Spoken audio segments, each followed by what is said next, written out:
각 가정마다 어린이가 있을 것입니다.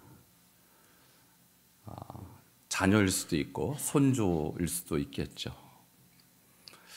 우리 어린이 주일을 1년에 한 차례씩 보내면서 우리 다음 세대에 대한 생각을 한번 해봅니다. 해가 지나면 지날수록 다음 세대 문제를 더 심각하게 바라보고 있는 지금 시대에 답이 뭘까? 대책이 뭘까? 오늘 말씀의 제목이 저의 답인데요. 성경을 가르쳐야 답이 나옵니다. 여러분, 여러분 자녀들에게 성경을 가르치시기를 축원합니다. 많은 부모들이 자녀들을 잘 가르치려고 엄청나게 힘을 써요. 영어도 가르치고 또 음악도 가르치고 미술도 가르치고 잘 길러보려고 정말로 애를 씁니다. 그런데 여러분, 성경을 가르쳐야 우리 자녀들에게 미래가 있습니다. 오늘 본문 말씀이 우리에게 왜 성경을 가르쳐야 되는가? 영어는 몰라도 성경은 알아야 돼요. 수학은 몰라도 성경은 반드시 알아야 돼요. 아멘이십니까? 아멘. 우리 옆에 분에게 영어는 몰라도 성경은 가르칩시다. 영어 모른다고 죽습니까?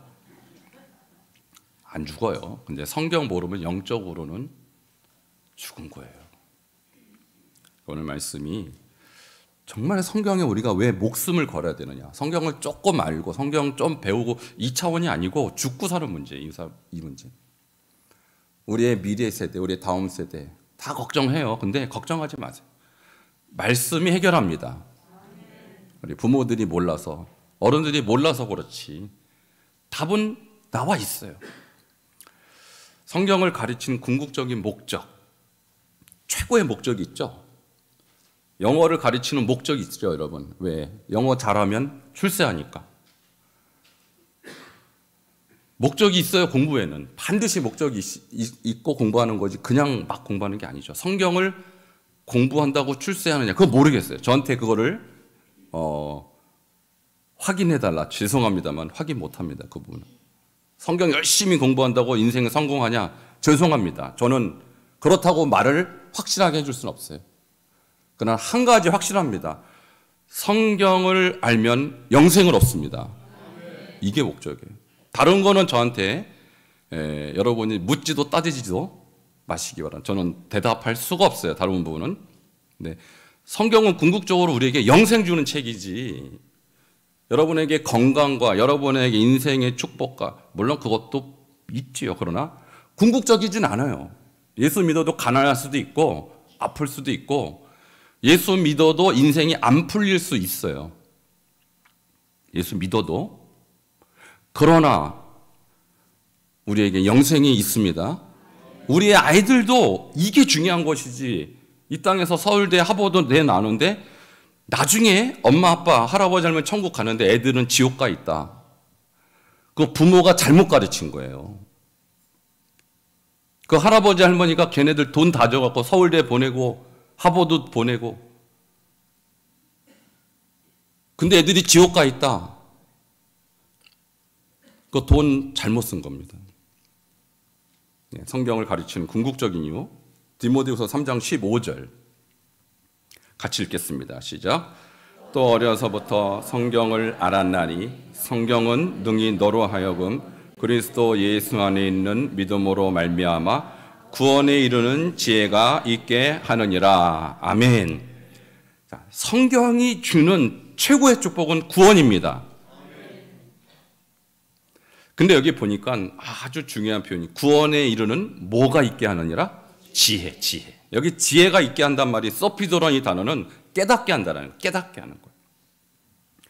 여러분, 성경을 읽지 않으면 구원이라는 게 있는지도 몰라요. 성경을 읽지 않으면 구원이 왜 필요한지도 몰라요.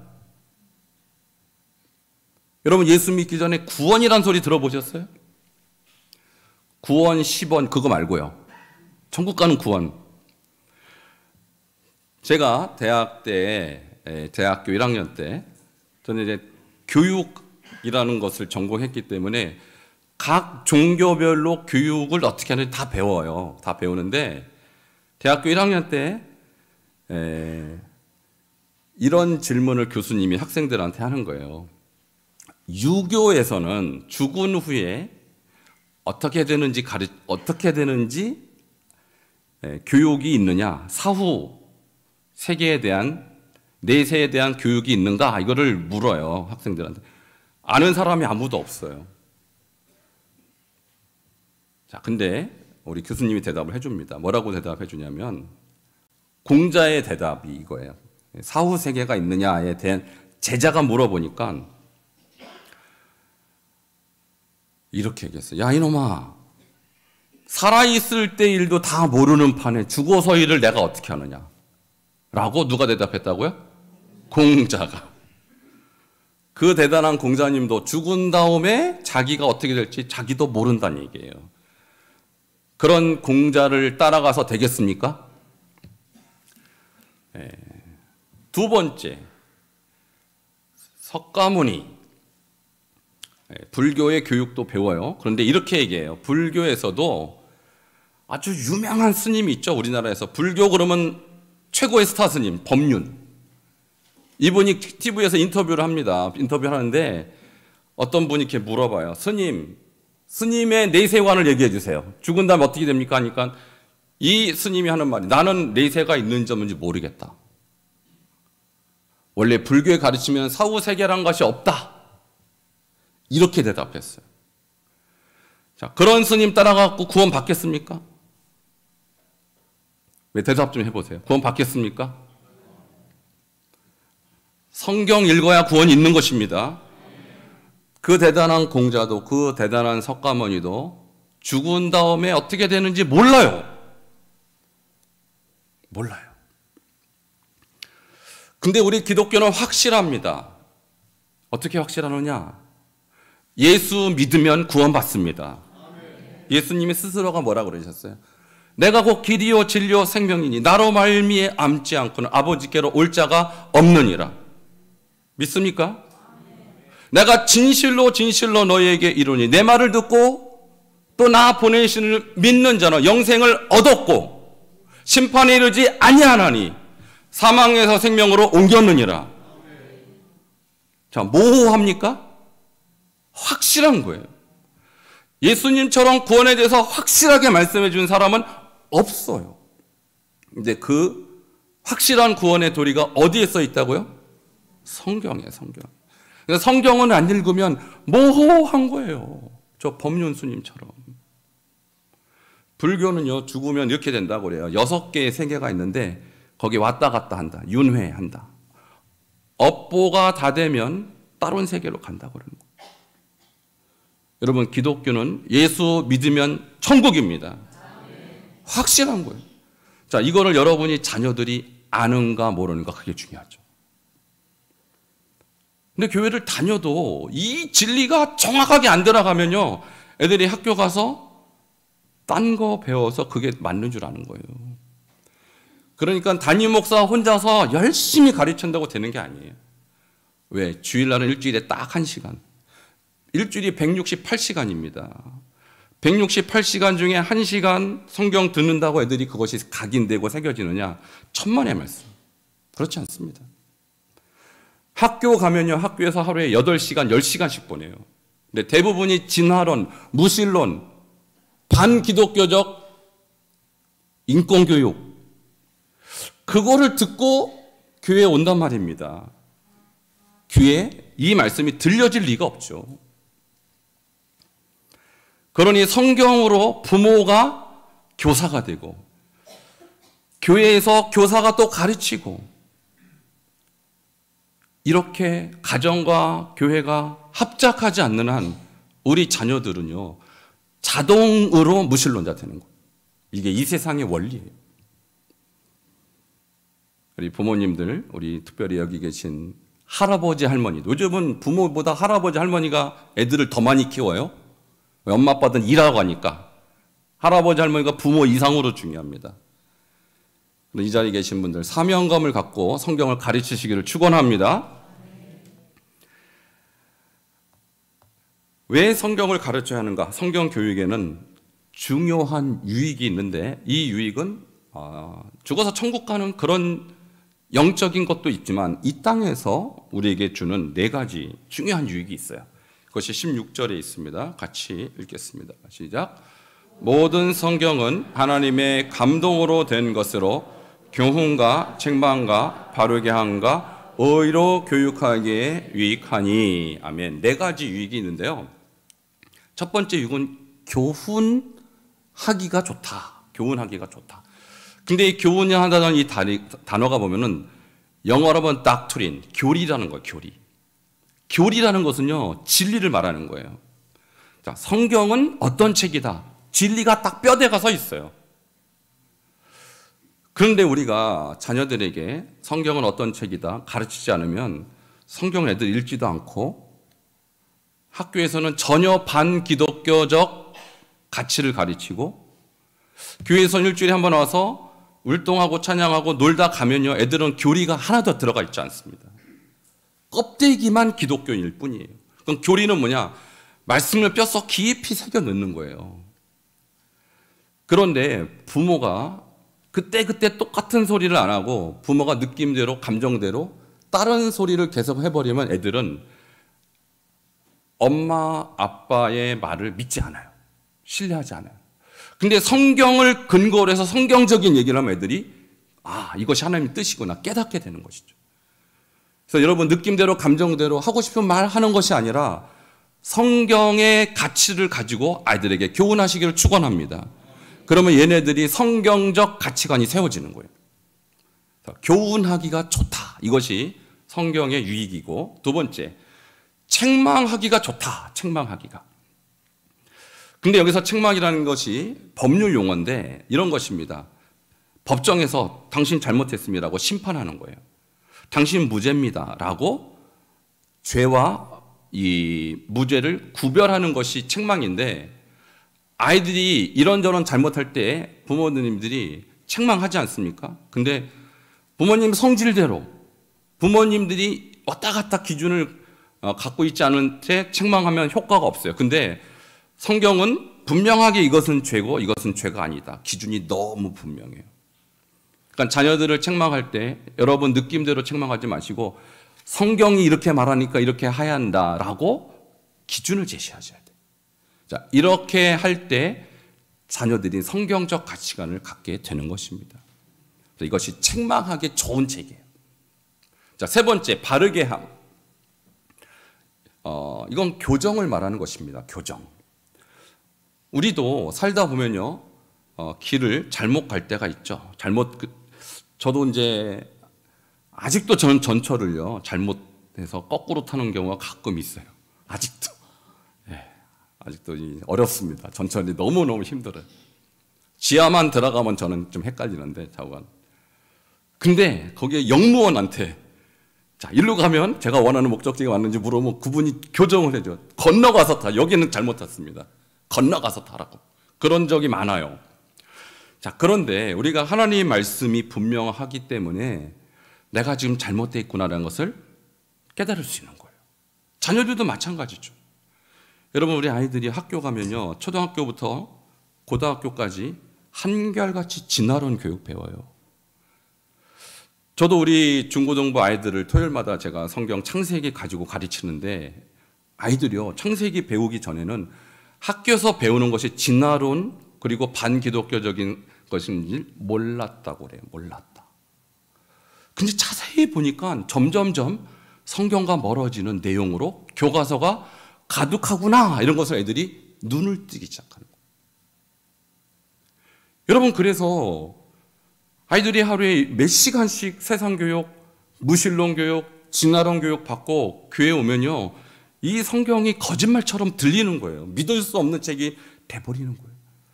근데 성경으로 다시 교정하고 성경으로 진리를 회복할 때 아이들이 분별력이 생겨서 선생님이 하는 말이 오히려 거짓말이구나, 저만 믿으면 안 되겠구나, 이렇게 분별력이 생긴다는 것입니다. 여러분, 성경을 반드시 가르쳐야 되는 것입니다. 안 가르치면 우리 아이들은 자동으로 불신자 된다는 것입니다. 네 번째 유익은 뭐냐면 의로 교육하기에 유익하다. 그래서 의로 교육한다는 말은 영적으로 훈련하기 좋다, 그런 말이에요. 영적으로 훈련하기 좋다. 여기서 교육이란 단어가 영어로 teaching이 아니고 트레이닝이에요. teaching은요, 말로 한두 번 하고 끝냅니다. 근데 트레이닝은 될 때까지 반복하는 거예요.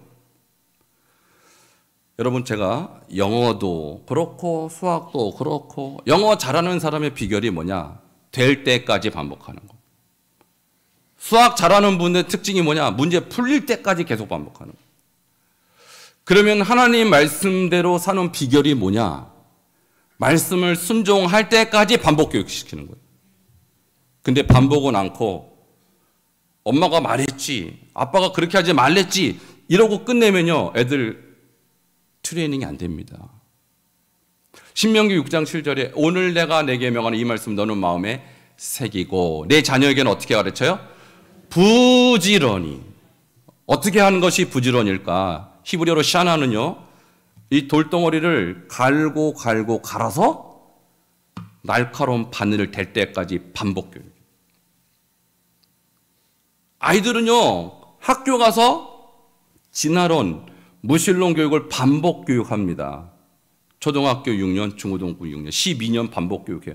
그래서 고등학교 졸업하면 자동 무신론자 되는 거예요. 왜? 반복 교육하니까. 근데 교회에서, 가정에서 하나님 말씀을 트레이닝 시키지 않고 그냥 말 한마디 두 마디로 티칭한다. 교육 포기한 거예요, 그거는. 근데 오늘날 교회가 그렇게 하고 있어요. 설교한 것으로 끝. 공과 공부로 끝. 여러분, 절대 훈련 안 됩니다, 그렇게 갖고는. 부모님들이 목숨 걸고 아이들 붙들어 놓고 말씀 가르치고 함께 예배하시기를 축원합니다. 그래서 가정 예배 안 드리면 사실 애들 포기한 거예요. 영적으로 포기한 거예요. 제가 계속해서 우리 교회 가정 예배를 권면하고 있는데 그냥 한번 해보세요가 아니고 안 하면 죽습니다, 여러분. 나이가 들고 애들이 이제 다 컸는데 그래도 드리세요. 그래도. 이렇게 해서 훈련을 시켜야 비로소 말씀의 사람이 되는 거예요. 자, 그런데 이런 기준이 없이, 성경이 없이 부모가 하는 소리는 다 잔소리 되고 말입니다. 그래서 오늘 디모데후서 3장 16절에 네 가지, 교훈과 책망과 바르게 함과 의로 교육하기에 유익한 이 놀라운 책을 자녀들에게 반드시 가르치시기를 축원합니다. 자, 그러면 세 번째 주제는 이렇게 성경을 잘 배운 자녀들은 어떤 열매를 맺게 됩니까? 17절에 나와 있습니다. 함께 17절 읽겠습니다. 시작. 이는 하나님의 사람으로 온전하게 하며 모든 선한 일을 행할 능력을 갖추게 하려 함이라. 아멘. 두 가지 열매를 맺습니다. 첫 번째 열매는 하나님의 사람으로 온전하게 되는 열매를 맺어요. 여기서 하나님의 사람이란 뭘까? 하나님의 사람이란 하나님 앞에 순종하는 사람, 그리고 하나님의 말씀을 다른 사람에게 가르치는 지도자를 말하는 거예요. 우리가 이렇게 하나님의 말씀으로 트레이닝하면요, 자녀들이 영적으로 성장하고 지도자가 되는데 어느 수준까지 가냐? 온전한 수준까지 가요. 근데 이 온전하다는 말이 잘 준비하다, 그런 뜻이에요. 잘 준비하다. 저는 설교자로서 여러분에게 준비해서 설교합니다. 제가 하고 싶으면 막 하는 게 아니고, 물론 지금 저는 뭐 원고를 보는 것도 아니고, 제가 뭐 읽는 것도 아니지만은, 저는 일주일 내내 여러분께 전할 말씀을 기도하면서 잘 준비해서 그러고 전하는 거예요. 제가 하고 싶은 말 하는 게 아니라 성령이 주신 감동을 가지고 전하는데, 여러분도 마찬가지입니다. 여러분도 자녀들을 가르치려면 어떻게 해야 됩니까? 잘 준비하셔야 돼요. 준비하셔야 돼요. 그저 주일날 설교 한번 들은 거 가지고 여러분이 자녀들을 가르치거나 세상 사람에게 영향력을 줄 수 있다는 생각을 포기하셔요. 절대로 그렇게는 안 됩니다. 왜? 들은 것만 가지고 준비될 수가 없어요.